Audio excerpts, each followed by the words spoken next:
জাতীয় প্রেস ক্লাবে বর্তমান প্রেক্ষাপটে গণতন্ত্র সংস্কার ও বাস্তবতা শীর্ষক এ আলোচনা সভার আয়োজন করে গণতন্ত্র ফোরাম। এতে যোগ দেন বিএনপির স্থায়ী কমিটির সদস্য মির্জা আব্বাস। এ সময় তিনি বলেন, দেশ একটি সংকটময় পরিস্থিতির মধ্যে দিয়ে যাচ্ছে।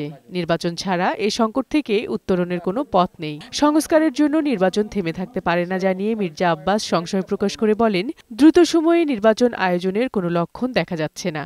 নির্বাচন নিয়ে কোনো রকম ধোঁয়াশা সৃষ্টি করা যাবে না, যদিও এখন কিন্তু নির্বাচন নিয়ে একটা ধোঁয়াশা সৃষ্টি হচ্ছে। সম্ভবত নির্বাচন খুব তাড়াতাড়ি ওনারা করবেন না, আমি তার কোনো লক্ষণ আমি দেখি না। কয়েকটা দল যা শুরু করছে, এইটা না হইলে নির্বাচন হবে না, ওইটা না হইলে নির্বাচন হবে না, এইটা না হইলে নির্বাচন হবে না। যদি এগুলো হতে থাকে তাহলে নির্বাচনে কেমনে হবে ভাই?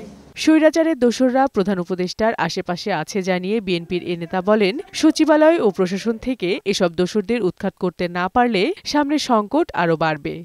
আমাদের দেশের জনগণের, জাতির, দলের প্রত্যেকটা মানুষের ঐক্যবদ্ধ হওয়ার প্রয়োজন রয়েছে। যদি বাংলাদেশের জনগণকে বিভক্ত করা যায়, এই দেশকে আবারও ভারতীয় আধিপত্যবাদের হাতে চলে যেতে হবে।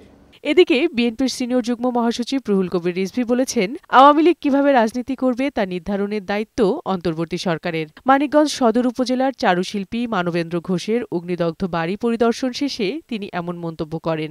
আমি অন্তর্বর্তীকালীন সরকারকে বলতে চাই যে আপনারা আওয়ামী লীগকে নিয়ে কি করবেন সেটা আইন আদালতের ব্যাপার। যারা গণতন্ত্রের জন্য লড়াই করেছে তারা প্রত্যেকে আপনাদের সমর্থন করেছে। আওয়ামী লীগের ভবিষ্যৎ কি হবে, আওয়ামী লীগ কিভাবে রাজনীতি করবে সেটা নির্ধারণ করা দায়িত্ব তো আপনাদের।